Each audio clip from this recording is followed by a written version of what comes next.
Hello दोस्तों, नमस्कार। उन्मुक्त स्टडी सेंटर में आप सभी का स्वागत है। आज हम लोग बाल मनोविज्ञान एवं शिक्षण विधि प्रैक्टिस सेट नंबर 18 सॉल्व करेंगे, जो आपके आगामी परीक्षा यूपी टेट, सी टेट और सुपर टेट के लिए बहुत ही महत्वपूर्ण प्रश्न है। यदि आप हमारे चैनल पर नए हैं तो हमारे चैनल को शेयर और सब्सक्राइब करिए, हमारे वीडियो को लाइक, कमेंट, शेयर भी करिए। आइए हम देखते हैं आज का पहला प्रश्न। आज का पहला प्रश्न है, पियाजे के मुख्य रूप से किसके अध्ययन के लिए जाने जाते हैं। पियाजे जो है मुख्य रूप से किसके अध्ययन के लिए जाने जाते हैं, इसका सही उत्तर हो जाएगा सी, जो है संज्ञानात्मक विकास के लिए पियाजे जाने जाते हैं। इसकी हम व्याख्या देख लेते हैं। संज्ञानात्मक विकास का सिद्धांत जीन पियाजे द्वारा दिया गया। इन्होंने अपने निजी प्रेक्षणों के आधार पर बालक के संज्ञानात्मक विकास को परिभाषित किया। इनके अनुसार संज्ञानात्मक विकास व्यक्ति के जन्मजात संरचना प्रक्रियाओं के साथ अनुभव की अंतःक्रिया पर निर्भर करता है। संज्ञानात्मक विकास निम्न प्रक्रियाओं से होकर गुजरता है। पहले संगठन, अनुकूलन, दूसरा तीसरा आत्मशातन, चौथा आपका समंजन। ठीक है, तो ये था आपका जीन पियाजे का संज्ञानात्मक विकास का सिद्धांत। आगे अगला हमारा प्रश्न है, जब मानव शरीर के एक भाग को दिए गए प्रशिक्षण का अंतरण दूसरे भाग में हो जाता है तो इसे कहते हैं। तो इसका सही उत्तर हो जाएगा सी, द्विपार्श्विक अंतरण। द्विपार्श्विक अंतरण जो है, जब मानव शरीर के एक भाग को दिए गए प्रशिक्षण का अंतरण दूसरे भाग में हो जाता है तो इसे कहते हैं द्विपार्श्विक अंतरण। आइए हम इसकी व्याख्या देख लेते हैं। मानव शरीर के दो भागों में बांटा जा सकता है, दाएं भाग और बाएं भाग। जब मानव शरीर के एक भाग को दिए गए प्रशिक्षण का अंतरण दूसरे भाग में होता है तो इसे द्विपार्श्विक अंतरण कहते हैं। जैसे दाएं हाथ से लिखने की योग्यता का उपयोग बाएं हाथ से लिखने में करना। ठीक है, आगे बढ़ते हैं। अगला हमारा प्रश्न है, दिए हुए प्राप्तांकों के समूह में जो प्राप्तांक बहुत समय अधिक बार आता है उसे कहते हैं, उसे क्या कहते हैं, उसे बहुलक कहते हैं। उसे बहुलक कहते हैं। जब प्राप्तांकों में समूह में जो प्राप्तांकों का समूह है तो उसमें कई बार एक ही प्राप्तांक आता है तो उसे हम बहुलक कहते हैं। इसकी हम व्याख्या देख लेते हैं। बहुलांक या बहुलक सांख्यिकी की केंद्रीय प्रवृत्ति की माँ का भाग है, जिसमें माध्य, मध्यिका, बहुलक भी आता है। प्राप्तांकों में जिस प्राप्तांक की आवृत्ति सबसे अधिक होती है वह बहुलक कहलाता है। इसे निम्न सूत्र से ज्ञात किया जा सकता है, 3 मीडियन माइनस 2 मीन। ठीक है, इसे शॉर्ट में 3mn माइनस m लिखते हैं। आगे बढ़ते हैं। अगला हमारा प्रश्न है, क्रिया प्रसूत अनुकूलन सिद्धांत का प्रतिपादन किसने किया था। तो इसका सही उत्तर हो जाएगा स्किनर ने। ये बहुत ही यूपी टेट का बहुत ही महत्वपूर्ण प्रश्न है। क्रिया प्रसूत अनुकूलन सिद्धांत का प्रतिपादन किसने किया था, स्किनर ने। इसकी हम व्याख्या देख लेते हैं। स्किनर द्वारा क्रिया प्रसूत अनुकूलन सिद्धांत का प्रतिपादन किया गया है और इन्होंने चूहे पर प्रयोग करने सीखने का सिद्धांत दिया। तो इन्होंने किसके प्रयोग किया था, चूहे पर। ठीक है, और इसी प्रकार पावलाव जो थे क्लासिकल अनुबंध सिद्धांत दिया था। ठीक है, पावलाव जो थे ये किसके दिया था, क्लासिकल अनुबंध सिद्धांत दिया था। ये कुत्ते पर प्रयोग किए थे। ठीक है, स्किनर ने किस पे किया था, बिल्ली पर, चूहे पर, रैट पे किया था इन्होंने। और पावलाव क्लासिकल अनुबंधन सिद्धांत दिया था, इन्हें कुत्तों पर प्रयोग किया था। थार्डनाइक जो थे प्रयास और त्रुटि का सिद्धांत दिया था। जो ठीक है, थार्डनाइक जो थे किस पे दिया था सिद्धांत, प्रयास और त्रुटि का सिद्धांत दिया था, इन्होंने बिल्ली पर प्रयोग किया था। ठीक है, कोहलर सूझ का सिद्धांत दिया था, इन्होंने बंदर पर प्रयोग किया था। ठीक है, तो एक बार आप देख लीजिए, स्किनर किस पे दिए थे, प्रयोग किया था इन्होंने चूहे पर प्रयोग किया था। पावलाव किस पे प्रयोग किए थे, कुत्ते पर प्रयोग किए थे। और थार्डनाइक जो किस पे प्रयोग किए थे, बिल्ली पर प्रयोग किए थे। कोहलर किस पे प्रयोग किए थे, इन्होंने बंदर पर प्रयोग किए थे। ठीक है, आगे बढ़ते हैं। अगला हमारा प्रश्न है, अल्बर्ट बंडूरा निम्न में किस सिद्धांत से संबंधित है। तो अल्बर्ट बंडूरा निम्न में किस सिद्धांत से संबंधित है। तो इसका सही उत्तर हो जाएगा ए, सामाजिक अधिगम सिद्धांत। ठीक है, अल्बर्ट बंडूरा जो है सामाजिक अधिगम सिद्धांत से संबंधित हैं। इसकी हम व्याख्या देख लेते हैं। सामाजिक अधिगम सिद्धांत को बंडूरा द्वारा 1969-71 में दिया गया। ठीक है, सामाजिक अधिगम का जो सिद्धांत है बंडूरा द्वारा कब दिया गया? 1969-71 में दिया गया।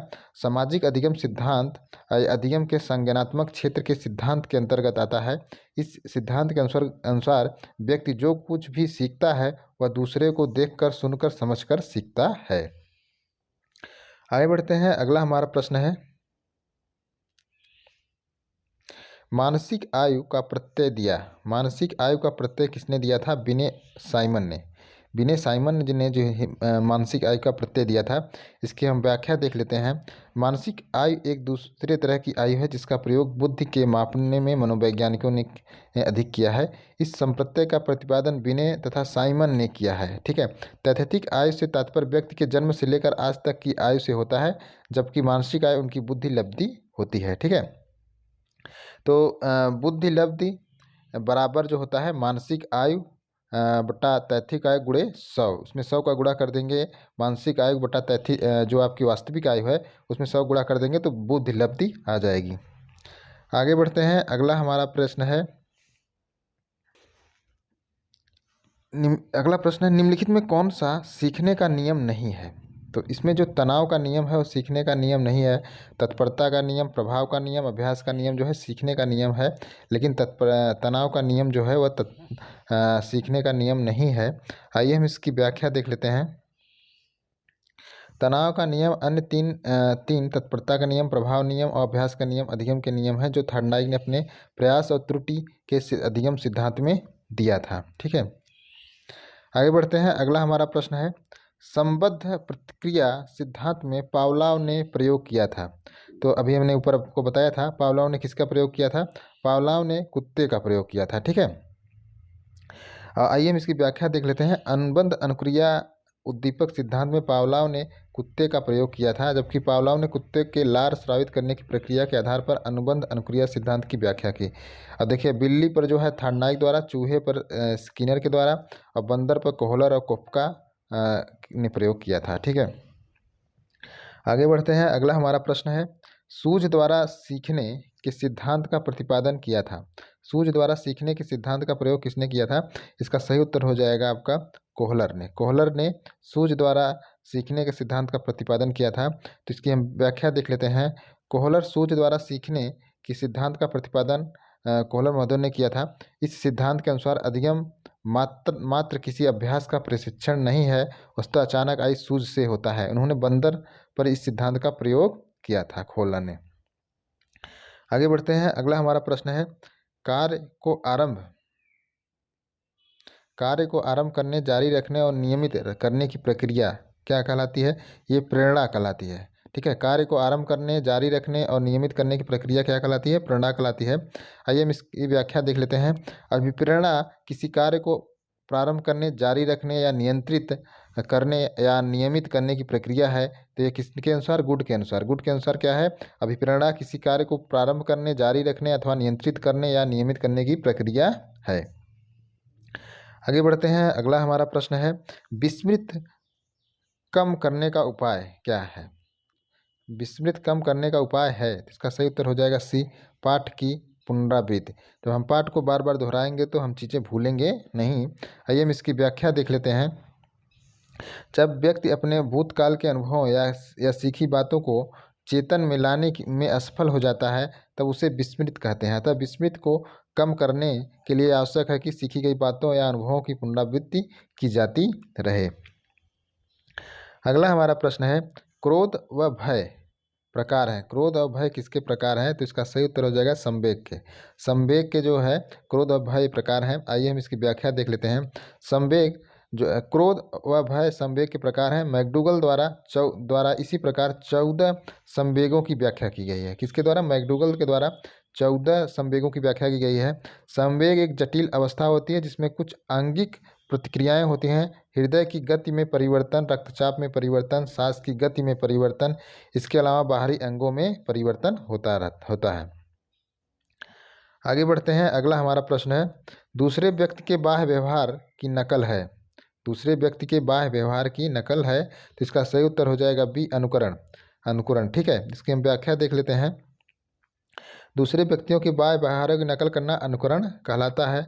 जिन व्यक्तियों के व्यवहारों का अनुकरण किया जाता है उन्हें निदर्श या मॉडल्स कहा जाता है। ठीक है, आगे बढ़ते हैं। अगला हमारा प्रश्न है, यदि पूर्व ज्ञान व अनुभव नए प्रकार के सीखने में सहायता करते हैं तो उसे कहते हैं, तो इसे कहते हैं सकारात्मक प्रशिक्षण हस्तांतरण। ठीक है, यदि हम पूर्व ज्ञान अनुभव को नए प्रकार सीखने की सहायता करते हैं तो उसे हम कहते हैं नकारात्मक प्रशिक्षण हस्तांतरण। ठीक है, आइए हम इसकी व्याख्या देख लेते हैं। धनात्मक अंतरण को सकारात्मक अंतरण भी कहते हैं। पूर्व अर्जित ज्ञान को नवीन ज्ञान को अर्जित करने में सहायक होता है, तो उसे धनात्मक या सकारात्मक अंतरण कहते हैं। आगे बढ़ते हैं। हमारा अंतिम प्रश्न है, जब सीखी हुई बातों को पुनः स्मरण रखने की असफलता को कहते हैं, तो इसका सही उत्तर हो जाएगा विस्मृत। ठीक है, इसको हम विस्मृत कहते हैं। इसकी हम व्याख्या देख लेते हैं। विस्मृत या विस्मरण भूलने संबंधित है। जब सीखा हुआ ज्ञान धारणीय न होकर या धारण किए गए बातों को पुनः चेतन पटल पर न लाया जा सके तो उसे हम विस्मृत कहते हैं। दोस्तों, आज का ये हमारा प्रैक्टिस सेट था। कैसा लगा आप कमेंट करके कमेंट जरूर करिएगा, और हमारे वीडियो को लाइक भी करिए, शेयर और कमेंट जरूर करिए। Thank you.